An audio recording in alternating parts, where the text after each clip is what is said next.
Merci. Bonjour à toutes. Bonjour Laure. Bonjour Eric. Nous sommes ravis de vous accueillir aujourd'hui pour cet atelier. Je suis Éric Neumann, cofondateur d'Accueil et j'ai la chance d'accueillir donc Laure Pellissier, notre experte du jour. Laure, très rapidement, tu es donc coach certifié, psychologue, comme le rappelait Steve. Tu as un parcours d'une vingtaine d'années dans les grandes Ouais, organisations, absolument. à des fonctions RH. Et aujourd'hui, tu t'intéresses dans l'accompagnement de femmes notamment, dans leur parcours, dans leur évolution, leur volonté de changer de cap aussi peut-être. Et tu t'intéresses aussi à des questions de mieux-être au travail, donc des questions à la fois de communication, mais aussi des questions de bien-être, mieux-être au travail. Oui, j'ai été une femme en entreprise et aujourd'hui j'accompagne des femmes en entreprise qui ont dans des périodes de transition pour les aider à passer le cap plus sereinement. Très bien. Alors, on va aborder ce webinaire en trois parties. Tout va aller par trois, vous allez voir. Donc, trois parties. La première partie sur les trois grands défis auxquels les femmes ont à faire face. La deuxième partie sera sur les trois grands leviers, et le levier d'action, pouvoir d'action que les femmes ont à leur disposition. Et enfin, en troisième partie, sur les trois grands outils qu'elles peuvent activer, on va dire, pour améliorer leur quotidien professionnel et personnel aussi. Absolument. Alors, avant de commencer, de rentrer dans le vif du sujet, j'ai une question, parce que la question qu'on se pose quand même, quelle est la légitimité ou la pertinence de parler de ce sujet aujourd'hui, alors qu'on a le sentiment que la société, collectivement, a quand même énormément avancé? Oui, c'est vrai qu'on a cette impression que le sujet des femmes au travail a beaucoup progressé, le sujet d'égalité, de parité, parce que le législateur s'en est emparé, les entreprises s'en sont emparées. Mais dans les faits, quand on discute avec des femmes en entreprise, quand on lit les récentes études, on va s'appuyer, Eric, sur l'étude de McKinsey, qui a interrogé 25 000 personnes dans environ 300 entreprises. On se rend compte que finalement, il reste quand même beaucoup de freins qui sont souvent invisibles à l'évolution professionnelle des femmes. Et ce qu'on va regarder aujourd'hui, ce qu'on voudrait aujourd'hui, c'est y voir un petit peu plus clair dans le système pour retrouver, si besoin, du pouvoir d'agir. D'accord, donc ici on va essayer de simplifier sans caricaturer, bien évidemment. Évidemment, on va essayer. On va essayer, très bien. Alors première partie, justement, quels sont les trois grands défis auxquels les femmes ont à faire face dans leur parcours professionnel?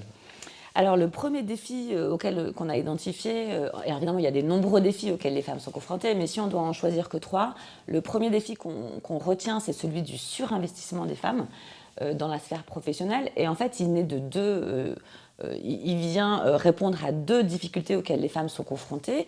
La première difficulté, c'est que la plupart du temps, et c'est ce que l'étude McKinsey nous révèle, les femmes sont plutôt promues sur leur réalisation que sur leur potentiel, ce qui n'est pas le cas des hommes. Et dès le premier échelon hiérarchique, pour 100 hommes promus, il n'y a plus que 87 femmes promues et 73 femmes racisées. Donc du coup, les femmes vont se sentir tenues de prouver justement ces réalisations pour être promues. C'est la première chose. Et la deuxième chose, c'est que les femmes sont encore malheureusement pas mal sujettes à des micro-agressions dans l'environnement professionnel, que ce soit des critiques, des remarques sur leur physique, des interruptions de parole. Et donc, elles vont avoir tendance à se lisser, à gommer leurs aspérités et à être parfaites pour essuyer aucune critique. Très bien. Je crois qu'on oui. a les chiffres. Oui, on a des chiffres d'ailleurs de cette étude McKinsey qui sont aussi qui sont révélateurs, ce chiffre de 25% qui apparaît à l'écran maintenant, qui sont donc 25% des femmes interrogées déclarent qu'elles doivent être parfaites pour éviter justement ces critiques dont tu parles. Donc ce côté lissage, gommage de toute aspérité qui crée un stress. Oui, ça crée un stress et puis ça donne... Les femmes rentrent parfois dans un cercle vicieux où elles sont toujours en train d'apporter plus de preuves. Voilà, pour montrer qu'elles sont performantes et efficaces et c'est que cet aspect-là qu'on doit retenir d'elles et pas d'autres aspects, peut-être plus de relief de leur personnalité. Et donc, en fait, le risque, évidemment, c'est l'épuisement à force d'être toujours surinvesti. Et puis, il y a peut-être ce sentiment permanent, cette frustration de jamais être à la hauteur des attentes qui sont soit exprimées, soit parfois imaginées dans l'entreprise. Très bien. Alors le deuxième défi, c'est celui de ce que tu appelles la conciliation ou l'équilibre finalement vie pro et vie perso. Oui, donc ce qu'on vient de voir, c'est qu'il y a déjà une pression dans l'environnement professionnel. Et puis dès lors que les femmes deviennent mères, il y a une deuxième pression qui se rajoute, la pression d'être, au-delà d'être des femmes parfaites, d'être des mères parfaites, d'autant qu'elles sont souvent encore, et malheureusement c'est des chiffres qui évoluent pas très vite, responsables du care, du prendre soin dans leur famille et aussi de l'organisation logistique de la vie domestique. On a d'ailleurs une slide qui reprend aussi l'étude McKinsey, qui apparaît maintenant à l'écran, qui indique que 4 femmes en couple sur 10 disent être la principale responsable de la logistique domestique. Oui, et ça a un impact évidemment sur leur vie professionnelle, puisque c'est la plupart du temps les femmes qui vont aménager leur temps de travail ou qui vont prendre des jours, des heures pour s'occuper voilà, de la maison et des enfants. Et en fait, beaucoup de femmes se débattent aujourd'hui dans cette recherche d'équilibre. Moi, quand je parle avec des jeunes femmes que j'accompagne, si elles ont des postes à responsabilité, si elles s'éclatent dans leur boulot, si elles sont passionnées, si elles sont en pleine ascension, ben, elles se sentent coupables parce que du coup, elles ont peur de ne pas être assez présentes à la maison. Et à contrario, si certaines mères de famille ont fait le choix d'être dans un job dans lequel elles sont plus dans leur zone de confort pour justement avoir plus de temps à consacrer à la maison, et ben elles regrettent de ne pas pouvoir voilà, avoir la carrière dont elles rêvent. Donc en fait, c'est un tiraillement permanent, malheureusement, auquel sont encore soumis les femmes. Laure, finalement, je pense aussi au format de travail qui a quand même beaucoup évolué ces dernières années avec le télétravail, avec l'avènement du télétravail. Est-ce que finalement le fait qu'on soit davantage en télétravail, travailler de chez soi, permettrait ou permet aux femmes de mieux trouver cet équilibre vie pro, vie perso? Oui, quand on les interroge sur le sujet, et cette étude de McKinsey nous le montre encore, en fait, elles disent qu'elles sont moins fatiguées, qu'elles sont plus productives quand elles peuvent choisir d'où elles travaillent. Donc ça, la flexibilité du temps de travail, c'est vraiment un facteur facilitant pour la vie des femmes. Et en même temps, ça peut être à double tranchant parce que les études montrent également que du coup, quand les femmes reviennent sur le lieu de travail, quand elles reviennent dans l'entreprise, elles vont avoir tendance, et je pense que vous connaissez ça, à avoir des journées complètement dingues, condensées, à être très performantes pour pouvoir partir le plus tôt possible, là où les hommes vont prendre peut-être plus de temps à sociabiliser, à se rendre visibles dans l'organisation. Donc le risque en fait de ces modes hybrides, c'est aussi de créer, en plus du biais de performance dont on a parlé tout à l'heure, un espèce de biais de visibilité où les femmes, finalement, seraient moins présentes et moins visibles. Oui, et oui, ça me fait penser à l'adage celui qui n'est pas là, l'absent a toujours tort. Ouais, l'absent a toujours tort. Ouais. Donc ça, c'est... Ouais. Oui, et comment rajouter du marketing de soi dans des journées qui sont déjà, comme on l'a vu, très denses.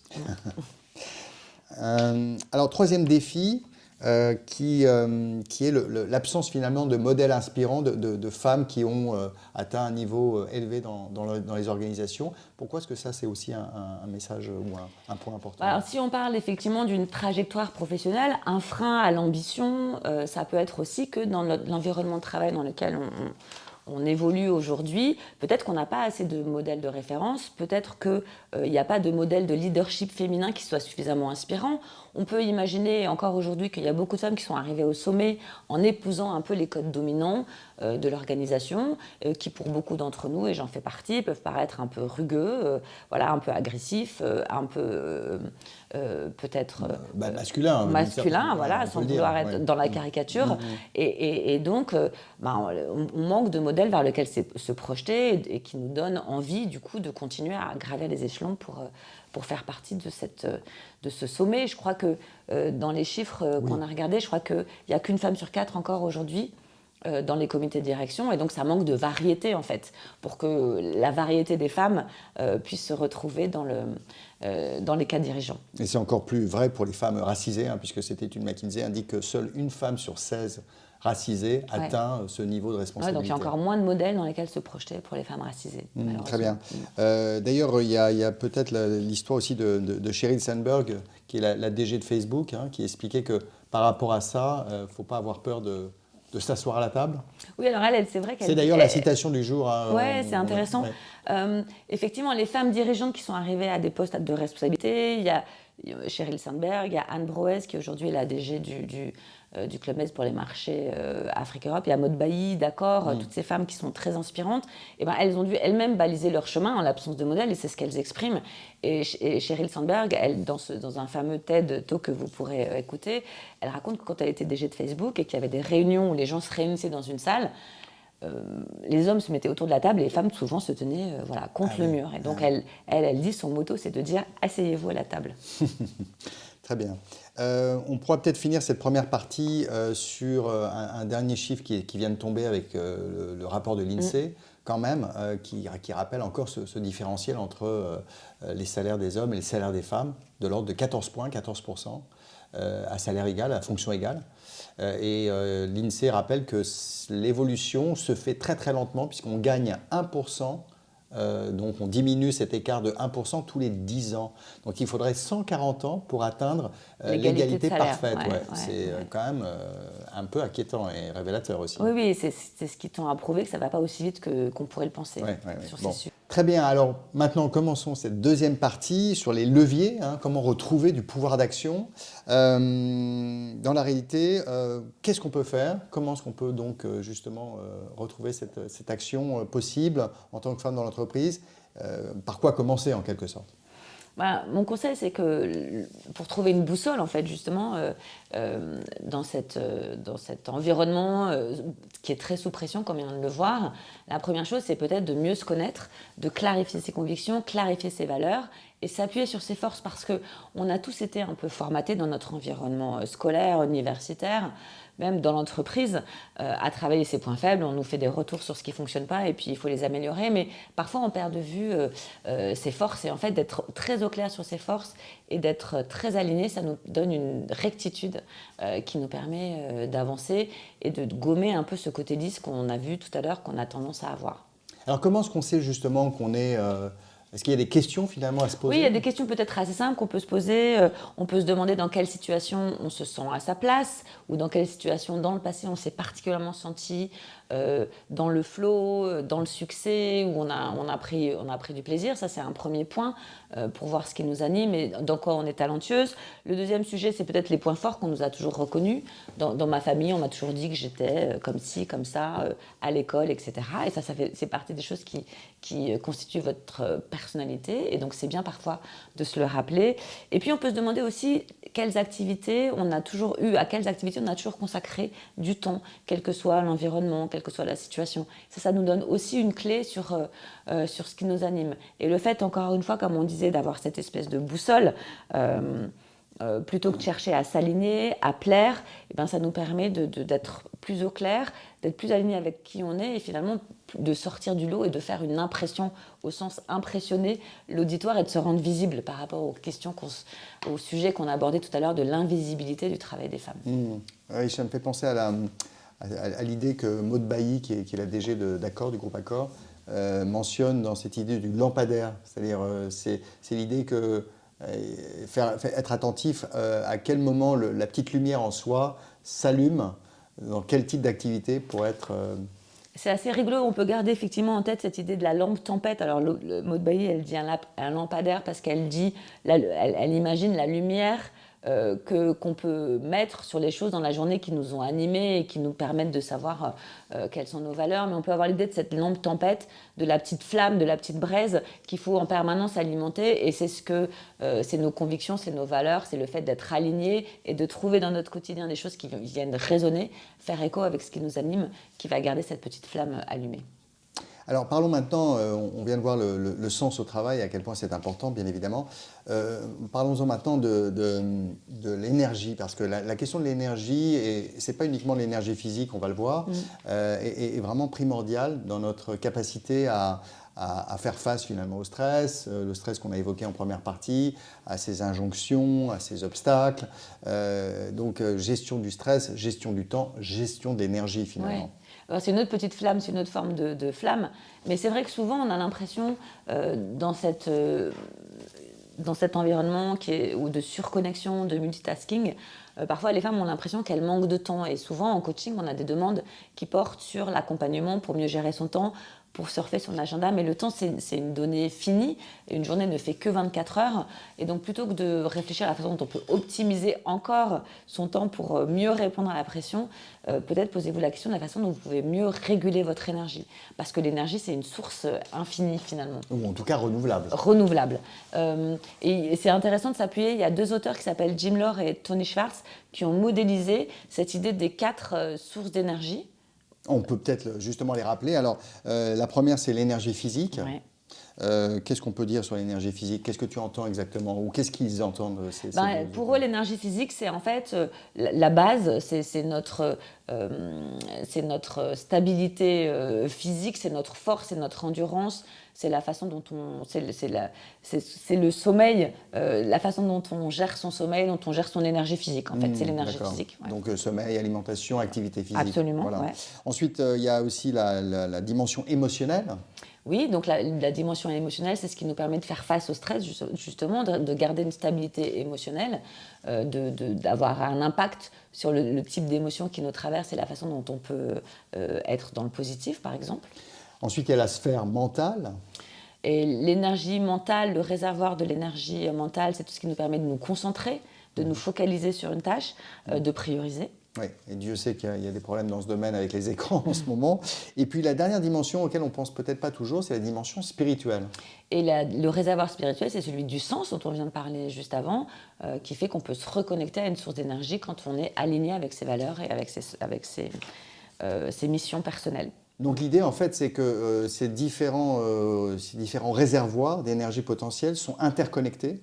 Oui, alors donc nous, on va venir puiser dans chacun de ces réservoirs pour faire face à nos activités quotidiennes, mais les réservoirs étant interconnectés, s'il y en a un qui est très vide, par exemple, si on dort mal, ça va évidemment avoir un impact sur l'énergie qu'on peut avoir dans une deuxième sphère. Par exemple, si je dors mal ou si je mange mal, je peux avoir du mal à me concentrer ou je peux avoir du mal à prioriser. Tout à fait. Et quand un réservoir est vide, en fait, on va avoir tendance à fonctionner en mode survie. Et donc, pour éviter d'être dans ce mode survie qui va générer beaucoup d'épuisement, il faut se débrouiller pour toujours garder un minimum d'énergie dans chacun de ces réservoirs. Très bien. J'aurais envie de conclure cette première partie sur les réservoirs d'énergie physique et physiologique sur la question de pourquoi est-ce que c'est important de les identifier clairement, selon toi? En fait, si on raisonne en termes d'énergie et pas de gestion du temps, alors ça devient pertinent d'investir justement dans des micro-rituels qui vont venir ressourcer notre énergie, renouveler notre énergie et qui va nous permettre d'absorber l'intégralité de nos tâches quotidiennes. Et c'est vrai que souvent les femmes ont du mal à se faire passer en premier, justement parce qu'elles ont l'impression qu'elles sont déjà submergées de tâches qui sont plutôt tournées vers l'extérieur. Et donc c'est très pertinent de savoir comment on fonctionne sur le plan d'énergie parce que il faut prendre soin de soi avant de prendre soin des autres, évidemment. Oui, et ce qui n'est pas évident aussi pour les femmes qui ont tendance d'abord à faire passer les autres, en tout cas dans la sphère familiale, les enfants avant elles, et donc ce réflexe peut-être féminin se retourne contre elles dans le monde de l'entreprise. Oui, et parce que si elles sont fatiguées, si elles ont une charge mentale qui est trop importante, elles vont avoir du mal à se concentrer, à être effectivement performantes. Donc tout ça est très interconnecté, comme on vient de le voir. Ça me fait penser à la petite phrase que dit le docteur Lionel Coudron, qui dit « Plus vous prenez soin de vous, moins vous perdez du temps ». Donc cette tendance qu'on a peut-être à penser qu'en prenant soin de soi, on va perdre du temps, on va perdre en efficacité, eh bien non, en fait, plus on prend soin de soi, plus on gagne en efficacité et donc on gagne du temps aussi d'une certaine manière. Oui, investissez dans votre petite flamme, on vient de le voir, la petite flamme qui est à la fois la boussole et puis la réserve d'énergie qui vous permet vraiment de faire face à tous les défis que vous traversez, vous rencontrez dans votre vie quotidienne. Alors on a vu donc les deux premiers leviers, l'énergie physique, le sens au travail. Le troisième levier, auquel on ne pense pas toujours, c'est le réseau finalement. C'est comment s'appuyer sur le réseau autour de nous, un réseau professionnel, un réseau familial, délégué peut-être aussi. Oui, ça paraît assez simple, mais souvent, et surtout si en tant que femme, on connaît le syndrome de la bonne élève qui fait qu'on a du mal à demander de l'aide, qui fait on remet 100 fois notre ouvrage sur le métier. Voilà, on a envie on a peur de déranger. Or, en fait, encore une fois, si on veut faire face à tous nos challenges, ça peut être, et mieux gérer la pression, ça peut être intéressant de la répartir un peu différemment et de s'appuyer sur des personnes ressources autour de nous. Ça peut être dans l'environnement professionnel des collègues, ça peut être des pairs, ça peut être des mentors. Évidemment, ça peut même être notre chef qui parfois peut être une ressource à laquelle on ne pense pas si souvent. Et puis à la maison, finalement, comment on peut avoir cette conversation importante avec son partenaire, avec peut-être même avec ses enfants, pour voir, en fonction de ce que chacun peut faire, on peut mieux répartir les charges liées à la vie familiale, à la vie domestique, pour que la femme ne soit pas la seule dépositaire. Oui, tout à fait. D'ailleurs, on aurait une solution assez originale à vous proposer en troisième partie, sur cette partie familiale, sphère personnelle. On va donc justement passer à la troisième partie, qui est la partie la plus intéressante quand même dans ce webinaire, qui sont finalement les trois outils alors il y en a d'autres, hein, mais on en a choisi 3, pour avancer, pour mettre en place des changements concrets au quotidien. Alors, par lequel on peut peut-être commencer? Bah, on peut commencer par les réserves d'énergie, parce que ça, c'est un outil facile Ah oui. à proposer. Donc, on vous a expliqué effectivement qu'il y avait 4 réservoirs d'énergie: l'énergie physique, l'énergie émotionnelle, l'énergie mentale, l'énergie spirituelle. Oui. Et dans chacun, et comment estimer en fait où on en est, où est notre niveau d'énergie dans ces différents réservoirs. Ça peut être un bon point de départ pour savoir ce qu'on peut faire pour y remédier. Sur la première partie, sur la sphère physique, on va dire, qu'est-ce qu'on peut proposer concrètement, Laure? Alors, si votre réservoir physique est un peu sous-alimenté, une des premières choses que vous pouvez faire, c'est d'améliorer la quantité et la qualité de sommeil, c'est-à-dire de dormir mieux. Alors ça, c'est un vaste sujet. On a eu des webinaires par le passé là-dessus. Peut-être que la règle principale à respecter dans ce domaine, je me permets de la rappeler, c'est la régularité. Ok.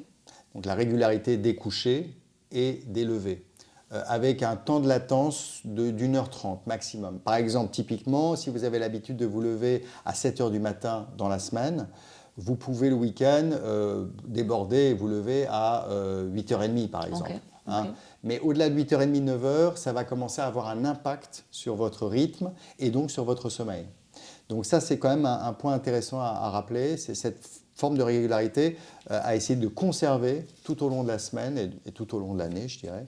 Ça, c'est un premier point. Il y a d'autres facteurs qui influencent le sommeil. Le dîner, c'est-à-dire ce qu'on mange le soir.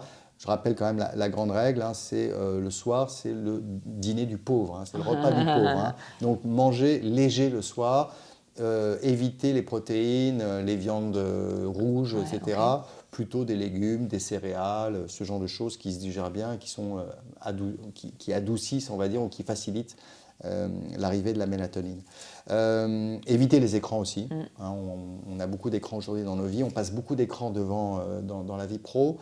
Donc dans la sphère perso, essayer de se mettre un peu en retrait et plutôt écouter de la musique, mettre un éclairation tamisé, voilà, tout un ensemble de choses qui vont préparer l'arrivée du sommeil et s'assurer une meilleure nuit. Et puis enfin, on va en parler aussi sur la partie activité physique qui participe aussi à une bonne nuit de sommeil. Oui, parce que dans cette sphère, dans ce réservoir physique, il y a tout ce qui concerne la mise en énergie corporelle. Et donc, faire de l'exercice régulièrement, introduire des pauses.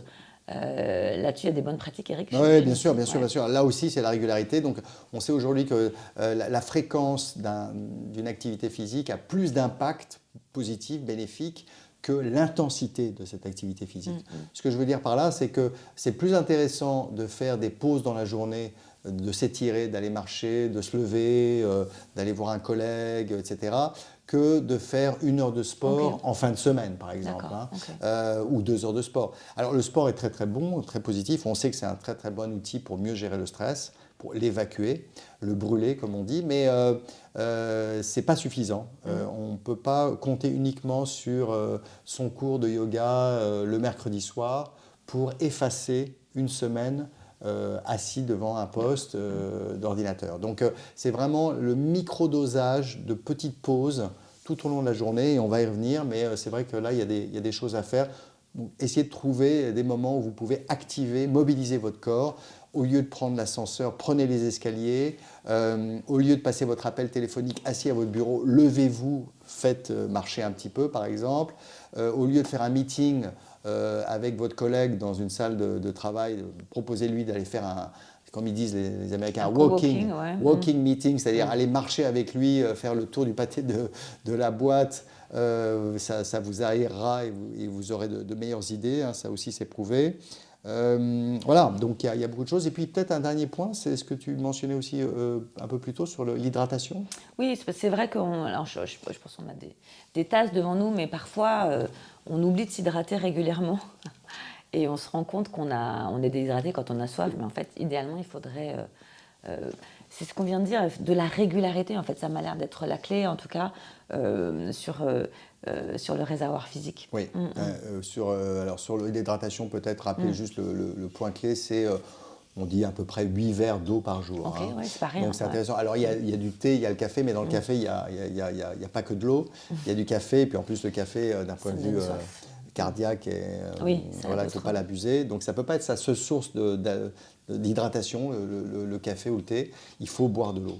On est fait d'eau, je rappelle Buvez qu'on est... pendant qu'on en parle. Voilà, on est fait de 80% d'eau, donc ça, on ne peut pas y couper. Il faut vraiment aller régénérer nos cellules avec cette fameuse molécule de l'eau.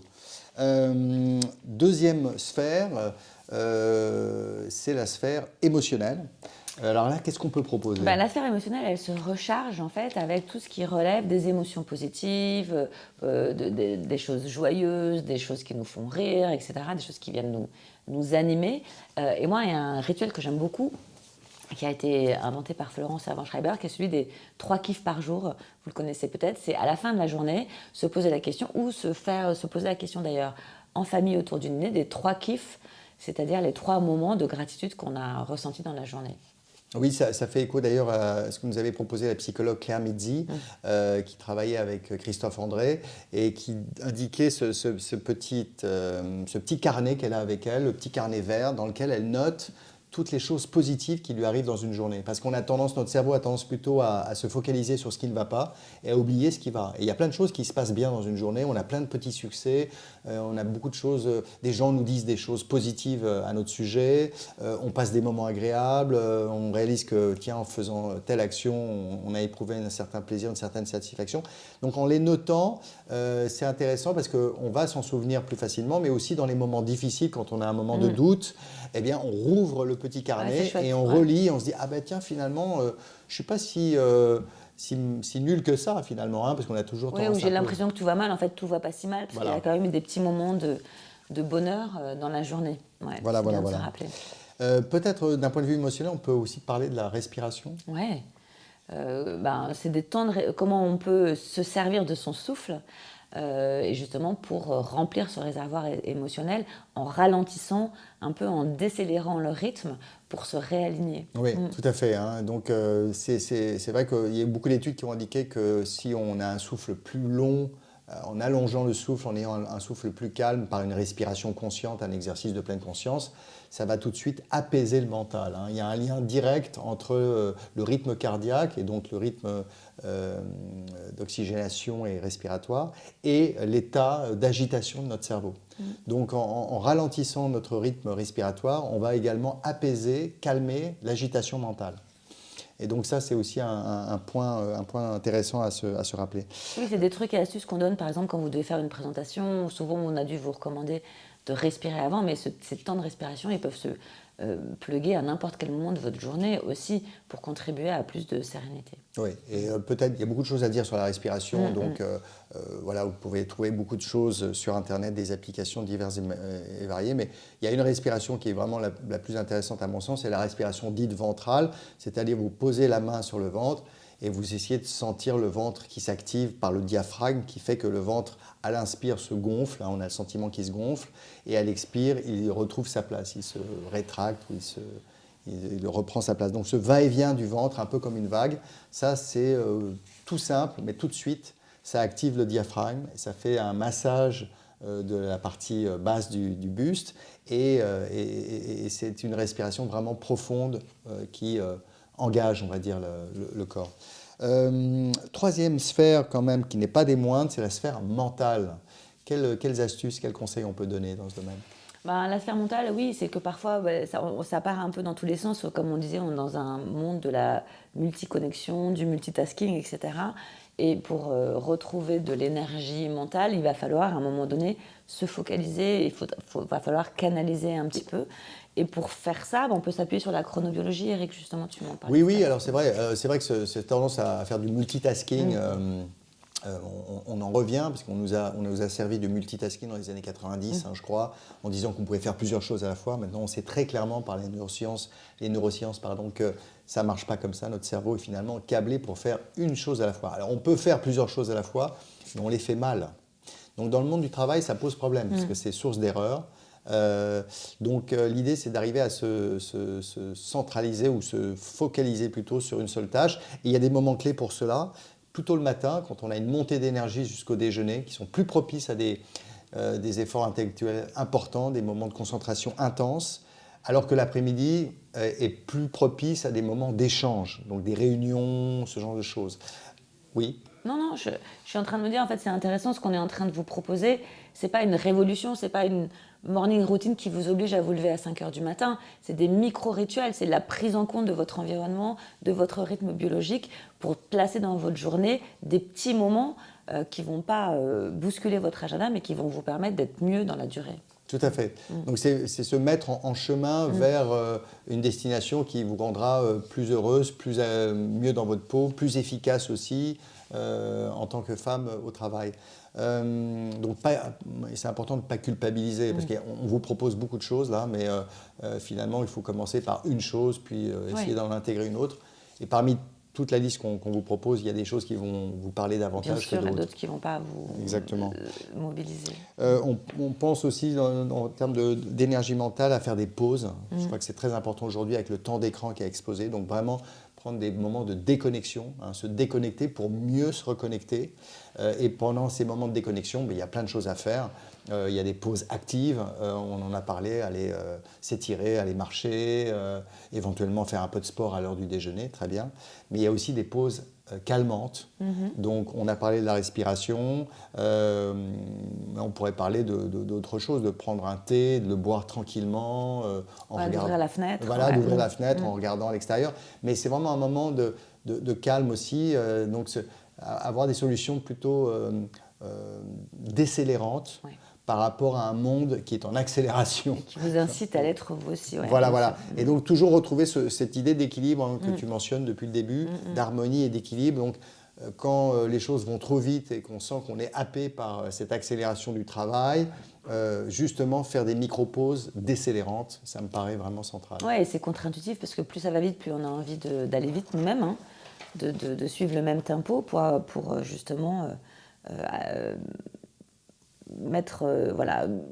optimiser, répondre à toutes les tâches dont on a l'impression qu'elles sont indispensables. Et en fait, non, c'est en décélérant, en investissant sur du temps calme, du temps de respiration, du temps d'activité physique que vous allez avoir la bonne énergie dont vous avez besoin pour faire face à vos challenges au quotidien.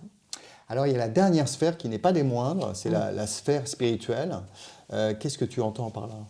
Le spirituel, c'est un peu tout ce qui nous connecte à quelque chose d'un peu plus large, d'un peu plus grand que nous, quelles que soient les croyances qu'on a. C'est le sujet du sens qu'on donne à sa vie. Et parfois, comme on le disait tout à l'heure, on perd le fil, on perd le sens. Et c'est aussi important d'avoir des micro-rituels, en tout cas pour ceux d'entre vous qui y croient et pour lesquels ça a du sens, qui vont venir remplir ce réservoir spirituel.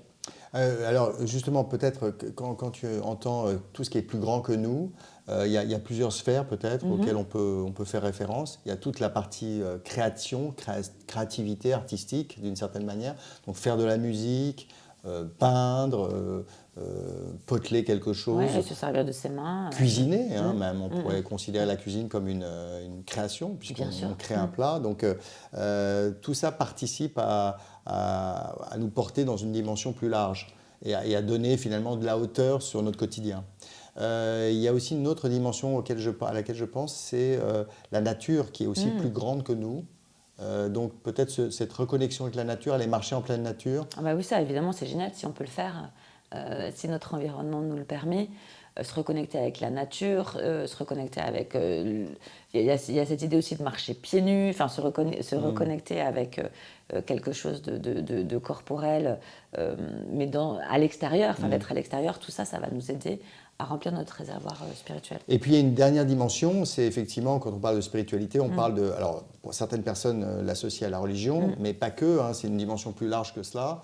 Ça implique toutes les religions possibles et les croyances, mais aussi tout simplement une espèce de retour à soi, à son intériorité, par des respirations, des méditations, et pas uniquement la prière pour les gens qui prient dans leur culte, dans leur foi. Donc c'est aussi intéressant de prendre conscience de ça. Et on sait, il y a des études qui sont intéressantes dans ce domaine qui ont prouvé très clairement que les gens qui pratiquaient ce type d'exercice, par exemple les gens qui prient, ont moins d'accidents cardiovasculaires, vivent plus longtemps.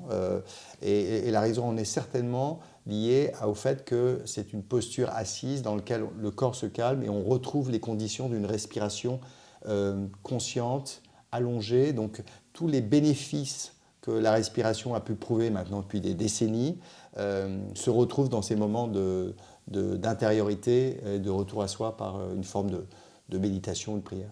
Oui, cette idée de réservoir, en fait, c'est juste une grille de lecture aussi. Ce qu'on vous propose, c'est de réfléchir à ce qui vous met en énergie et ce qui vous permet de vous ressourcer en énergie. Les deux sont pertinents. Elle est où votre petite flamme? À quoi elle ressemble? Dans quoi vous allez la trouver? Et puis maintenant, si vous devez la maintenir vivante, comment vous allez vous débrouiller pour garder un niveau d'énergie qui vous permet de faire face aux challenges que vous vivez au quotidien. Alors, on a un petit exercice à vous proposer qui s'appelle le palming, qui est un exercice qu'on vous invite à faire avec nous, qui est un exercice qui a un double bénéfice, à la fois justement calmer le rythme cardiaque dont je vous parlais à l'instant, mais aussi de calmer ou de reposer vos yeux, parce qu'on a un temps d'écran qui est trop important, donc de faire face ou de contrecarrer les effets de la fatigue visuelle. Voilà, donc 2 en 1. C'est le double effet qui se coule. Génial. Voilà, on va essayer ça. donc on va vous proposer cet exercice dit du palming. Donc palming en anglais qui veut dire les paumes de main. Alors je vous invite à prendre vos paumes de main comme ceci et à créer un creux, les faire en forme de coquille en quelque sorte. Voilà.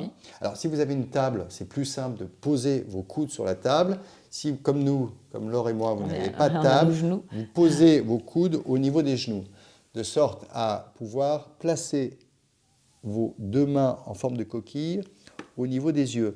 Il ne faut pas que la paume touche la pupille, hein, et donc il ne doit pas y avoir de contact entre la paume de la main et la pupille. À partir de là, je vous invite à relâcher d'abord votre visage et relâcher votre nuque. Relâchez votre nuque de sorte à ce que la tête vraiment plonge dans vos mains, que vos mains soutiennent en fait votre visage qui se détend. Donc, pensez à relâcher le front, la zone entre les sourcils, le bas du visage, les joues, la mâchoire. Desserrez la mâchoire si vous avez la mâchoire serrée. Et portez votre attention sur votre respiration. Sentez tout simplement le souffle à l'inspire qui rentre en vous, qui vient investir vos poumons, et à l'expiration qui ressort. Restez bien en contact avec cette sensation du souffle qui, tout au long de l'inspiration, investit votre buste, votre cage thoracique qui s'ouvre, sans chercher à la forcer, sans chercher à modifier ce souffle. Laissez-le aller à son propre rythme, à sa propre amplitude, mais restez en contact tout au long de l'inspiration et tout au long de l'expiration.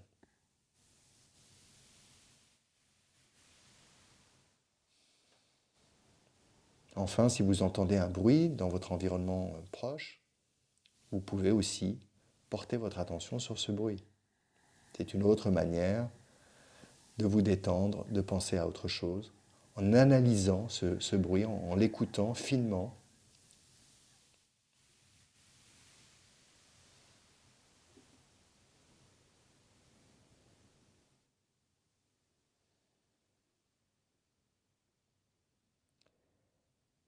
Et puis, on va pouvoir ressortir de cet exercice, d'abord en ouvrant les yeux, si vous les aviez fermés, et puis en décollant les mains tranquillement de votre visage pour réouvrir vos yeux, regardez un petit peu autour de vous. Voilà, mais on sent tout de suite que l'activité mentale s'est calmée, l'activité physique aussi. Il y a pas mal de choses qui bougent en 2-3 minutes. On est resté 2-3 minutes. Donc ça fait du bien au niveau des yeux et de la fatigue visuelle. Ça détend et en même temps, ça permet aussi au mental de s'apaiser. Moi, je trouve ça vraiment intéressant cette idée de mettre effectivement ses yeux, enfin d'avoir une espèce de coque autour des yeux qui permet vraiment de se centrer. Moi, j'ai trouvé ça très puissant. Alors, on va enchaîner sur un Petit deuxième, exercice. voilà, deuxième levier, enfin outil plutôt, pardon, d'action, qui sont les valeurs personnelles. Oui, alors on a déjà évoqué hein, rapidement à quel point peut-être c'était pertinent plutôt que de chercher à améliorer ses points faibles, de s'appuyer sur ses forces et ses valeurs pour faire une différence, pour être plus impactante, pour marquer hein, au sens impressionner son environnement professionnel, ce qui permet d'être plus visible.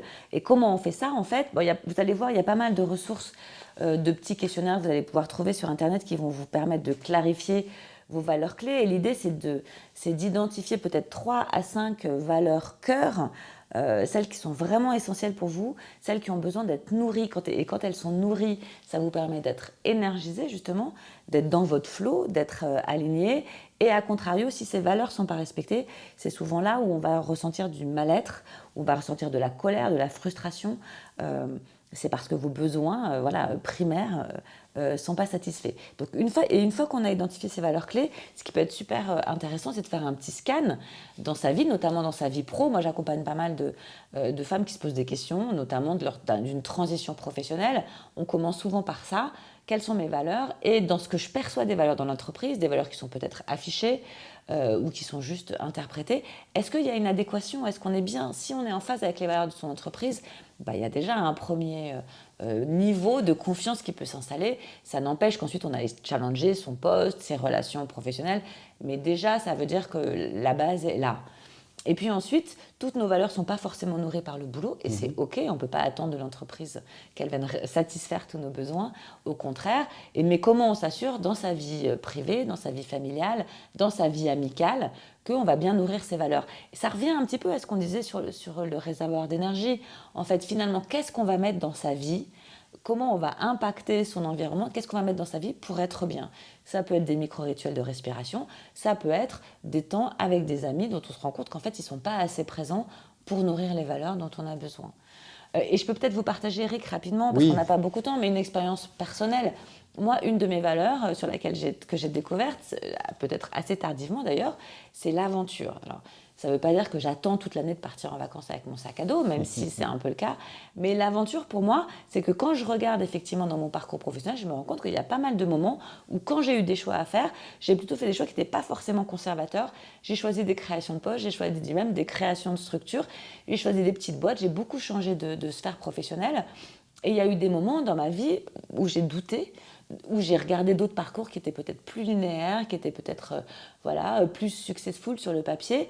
Et en fait, bah oui, peut-être que parfois les autres ont l'air d'avoir mieux coché des cases, et en même temps, c'est pas ce qui vous ressemble, c'est pas votre histoire, c'est pas ce qui vous ancre.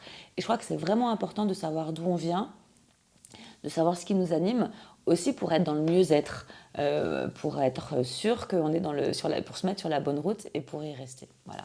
très bien. Merci pour ce partage, Laure. Alors, continuons l'aventure. Continuons l'aventure, si tu veux bien, vers ce troisième Ouais, outil. sacrée aventure. Voilà, Ouais. troisième outil qu'on vous propose aujourd'hui, qui est un outil intéressant. Alors, en anglais, on l'appelait le fair play, mais en français, on pourrait le traduire par quelque chose de juste, d'équité, une situation équilibrée, juste, voilà. Et alors, qu'est-ce qu'on entend exactement par cette idée? En fait, si on dézoome un tout petit peu, c'est vrai que l'aventure familiale, c'est une sacrée aventure. Et souvent, quand on est une maman, quand on est une femme, on peut avoir envie d'être performante à la maison comme on est performante au boulot. Mais ce qu'on vous invite à faire, c'est à trouver des situations qui soient win-win, parce que parfois on en prend beaucoup sur son plateau, mais peut-être que les autres sont aussi capables et ont envie de participer, et on ne peut pas le savoir tant qu'on n'a pas posé la question.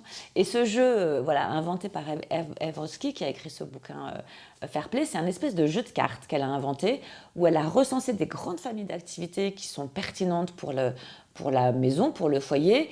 Et puis l'idée, c'est par rapport à ces cartes, donc vous les avez sur les slides, de voir comment on se les répartit aujourd'hui. Qui est responsable d'organiser l'anniversaire?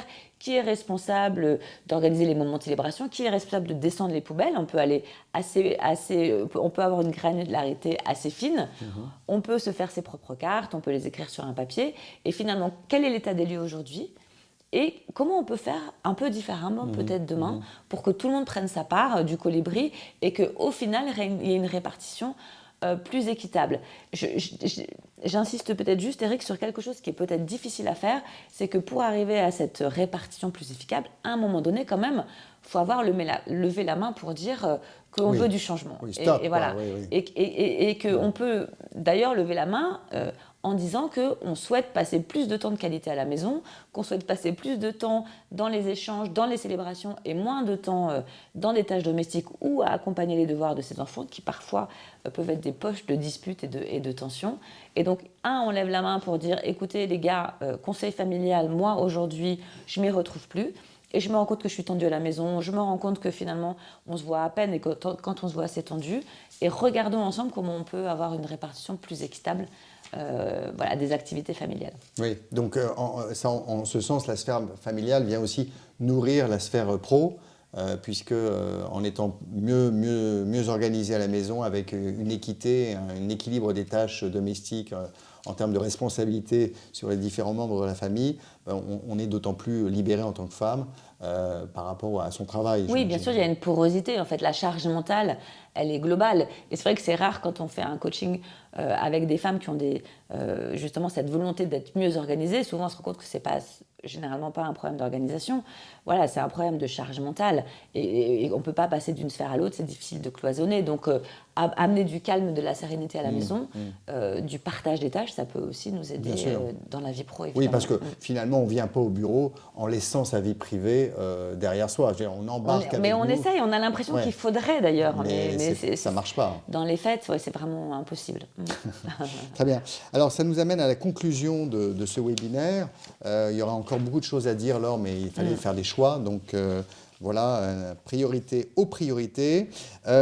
Justement, s'il y avait 3 points à retenir, les 3 best practices en quelque sorte, quels seraient pour toi ces 3 points essentiels? Alors, ce qu'on a vu, moi j'aime bien cette idée de petite flamme et on peut vraiment la garder en fil rouge. On a parlé du lampadaire de vos valeurs et on a envie de vous dire que vraiment vos forces et vos valeurs, c'est vos meilleurs repères, c'est votre boussole. Et comme disait Sheryl Sandberg, sit at the table, c'est-à-dire occuper votre place professionnelle en restant fidèle à vos convictions et à vos valeurs et en ayant l'audace de demander le cas échéant ce dont vous avez besoin pour être encore plus performante et être plus dans votre flow. Mais ça commence à vous asseoir à la table. Ça, c'est la première chose. Très bien. La deuxième chose, c'est pour alimenter votre petite flamme, c'est votre capital énergie. Et donc, comment vous pouvez considérer votre énergie comme un capital précieux qu'il faudrait nourrir régulièrement. Et donc, identifier, alors on vous en a proposé beaucoup, c'est vrai qu'on a passé du temps là-dessus parce que c'est un sujet qui nous tient à cœur à tous les deux, mais quels sont les rituels qui vont fonctionner le mieux pour vous et qui vont vous permettre de renflouer, de recharger vos batteries et puis intégrer dans votre agenda parce que, comme le disait Lionel Coudron, plus vous prenez du temps pour vous, moins vous en perdez au final. Oui. Et enfin, finalement, pour protéger cette petite flamme, dites-vous que vous n'êtes pas seul. Quel est l'écosystème, quel est le réseau sur lequel vous pouvez vous appuyer, de gens qui vous soutiennent et cultiver votre réseau d'alliés au boulot, à la maison, des gens qui auront à cœur de vous soutenir, mais aussi de vous stimuler. Et j'aime bien cette idée du board personnel qui a été proposé par cette femme qui a créé un club d'échange et d'inspiration pour les femmes. Et ce qu'elle dit, c'est que en fait, finalement, pour les décisions importantes qu'on a à prendre dans notre vie, pourquoi ne pas se constituer un board personnel avec des gens qu'on serait allé chercher? Parce qu'on sait qu'à ce moment-là, ils vont vous soutenir, ils vont vous encourager, ils vont vous stimuler, et ils vont peut-être même vous pousser à prendre des risques, mais tout ça en toute bienveillance. Et parfois, dans notre vie, on a besoin d'un board qui vient nous pousser, nous encourager. Donc, de conseillers, de mentors. Voilà, des gens qu'on peut aller chercher dans cet entourage, parce que parfois, on a des décisions à prendre qui sont difficiles de prendre seul. Donc, entourez-vous, cherchez vos alliés et cultivez votre réseau d'alliés. Parfait. Merci Laure pour tous ces bons conseils. On va donc conclure ce webinaire avec peut-être un petit rappel en termes de bibliographie, 2 ouvrages que tu voulais mettre en avant. Le premier donc c'est « Et tu oseras sortir du cadre ». Donc voilà, de Miriam Cohen-Velgrim, je ne sais pas si je prononce bien. Donc ça c'est un premier ouvrage quand même qui est intéressant. Et puis un deuxième ouvrage chez Odile Jacob, Être femme au travail. c'est vraiment notre thématique d'aujourd'hui. Voilà, exactement. De Anne-Cécile Deux ouvrages Sarfati, qui vous permettront peut-être d'aller plus loin sur ce sujet. J'espère que vous avez permis, enfin ce webinaire vous a permis d'intégrer ou de prendre conscience de certains mécanismes et de prendre en considération des solutions potentielles. On vous retrouvera encore pour un atelier Harmonie Mutuelle avant la fin de l'année, en décembre, et on aura beaucoup de plaisir à vous retrouver à cette occasion. Voilà, Laure, merci pour... Merci à toi de cette invitation et à toutes, merci de votre écoute et on espère qu'aujourd'hui on vous a apporté quelques pistes de réflexion et quelques moyens d'éclairer l'environnement dans lequel vous vous trouvez aujourd'hui. Merci à toutes et merci à tous. Excellente fin de journée. À bientôt, au revoir. Au revoir.